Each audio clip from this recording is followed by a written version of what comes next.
देखो भैया, मुझे पता है रॉ की वीडियो काफ़ी लेट आ रही है और मैं कुछ छोटी मोटी बात करूंगा भी नहीं आज की रॉ की अपडेट में। आज हम बात करेंगे जो बड़ी बड़ी चीज़ें हुई हैं आज की रॉ में, जो हमें देखते ही मज़ा आ गया, चाहे वो पाइप बॉम्ब का हो या फिर वो सेथ रोलिंस के ब्रेस का जो हमें अपडेट मिली है, नी का कि क्या सीन है उनके। तो चलो बात करते हैं उस पर, वीडियो को स्टार्ट करते हैं। चैनल पर नया सब्सक्राइब कर देना, वीडियो पर नया तो लाइक कर देना और हाँ, जल्दी से कमेंट में आपके भी ओपिनियंस शेयर कर देना। चलो स्टार्ट करते हैं। उससे पहले बैकग्राउंड नॉइज़ को भी अवॉइड करते हैं। तो चलो स्टार्ट करते हैं।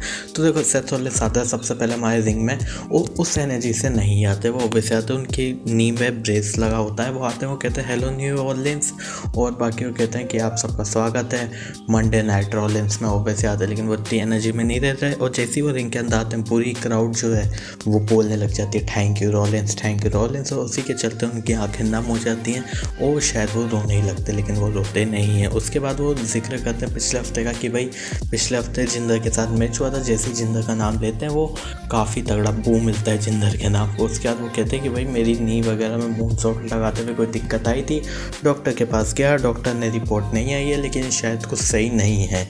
उसके बाद एक तरह से हमारे द इम्प्रीमियम के आ जाते हैं जो मेंबर रहते हैं गंथर वगैरह। वो कहते हैं कि भाई काफ़ी टाइम से ना हम दोनों एक दूसरे को अवॉइड कर रहे हैं देखा जाए तो मैंने सोचा है सच बात, आज अच्छा दिन है, मैं तेरे को बता दूं कि मैं क्या फील करता हूँ तेरे बारे में एज अ चैम्पियन वगैरह। वो उन्हें प्रेस करते हैं। वो कहते हैं कि भाई मुझे लगता है तेने इस टाइटल की काफ़ी ज़्यादा अहमियत बढ़ाई है, जिस तरह से तूने इस वर्ल्ड हेवीवेट चैम्पियनशिप को कैरी करा है।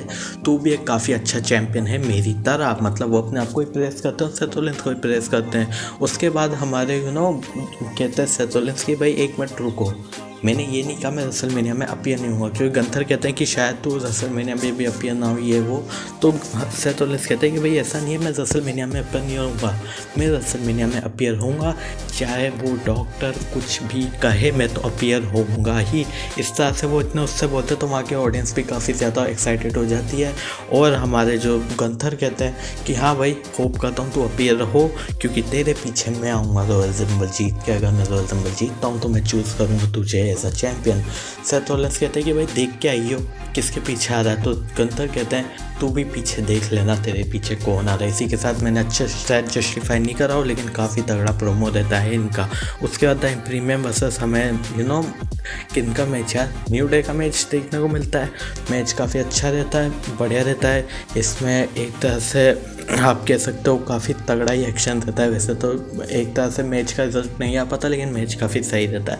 उसके बाद जो बड़ी चीज़ होती है वो होती है द मैन नाया जैक्स और हमारी बेली का। एक तरह से प्रोमो कट होता है, नाया जैक्स आती है, वो कहते हैं भाई पिछले हफ्ते क्या बात कर रही थी बेकी लिंच रिया रिप्ले की, ये तू जीत जाना मैं आ जाऊँगी ये वो। भैया मैंने दोनों को मारा है, दोनों को पछाड़ा है। उसके बाद बेकी लिंच आती रिंग में, वो कहती है कि अच्छा है तूने मुझे हरा दिया, कम से कम तेरे को अगले 5 साल तक एक और चीज़ रिपीट करने को मिल गई कि तूने हरा है मुझे।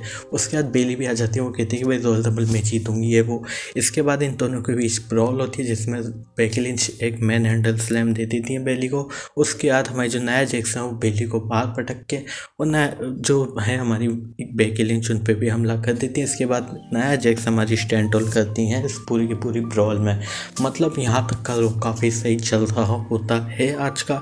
और इसके बाद भी सही चलता है, एक मैच होता है डोमिनिक मिस्टीरियो वर्सेस हमारे द मिस का, और इस मैच में सरप्राइजिंगली ईजीली हमारे डोमिनिक मिस्टीरियो जीत जाते हैं। जी हाँ गाइस, DIY भी इस मैच के बाद इंटरप्ट कर देती है क्योंकि हमें पता है शायद DIY कहीं ना कहीं पीछे जाने वाली है एक तरह से अनडिस्प्यूटेड टैग टीम चैंपियनशिप के पीछे। तो हाँ, इस तरह से हमारा ये वाला जो एक सेगमेंट रहता है वो भी ख़त्म होता है। इसके बाद हम चलते हैं हमारे मेन सेगमेंट रहता है जो आज का जो कि रहता है कोडी रोड्स और CM पंक का एक तरह से रॉयल रंबल को हाइप अप करने के लिए प्रोमो। पहले क्या बात करते क्या इन्होंने हाइप अप करा, बहुत सही वाला हाइप अप करा। तो चलो स्टार्ट करते हैं इनके प्रोमो की बात। देखो दोनों रिंग में आते हैं, काफ़ी सही माहौल होता है, दोनों के चैंट्स लग रहे होते हैं। CM पंक कहते हैं कि भाई पहले कुछ बोलने से पहले थोड़ा मज़े ले लेता है, इतना बढ़िया एनवायरनमेंट है। उसके बाद हमारे कोडी रोड्स पूछते हैं what do you want to talk about, तो CM पंक का रिप्लाई आता है अबाउट योर डैड। इसके बाद हम कोडी रोड्स के पास पापा के ऊपर जाते हैं। तो CM पंक कहते हैं कि जब तू 2006 में आया था तो तेरे पापा ने बोला था कि भाई इसका ध्यान रखना, इसको अपने अंडर ही रखना और इसकी अच्छे से देखभाल टैप करना, ऐसे गाइड करना। इस तरह से मैंने तेरा हमेशा से साथ दिया है, तो काफ़ी बढ़िया बंदा रहा है। लेकिन एक बात याद रखना कि जो तेरे ये रॉयल रंबल वाला टैग है कि तू ही जीतेगा, वो नहीं बोल, क्योंकि रॉयल रंबल में मैं ही जीतूंगा।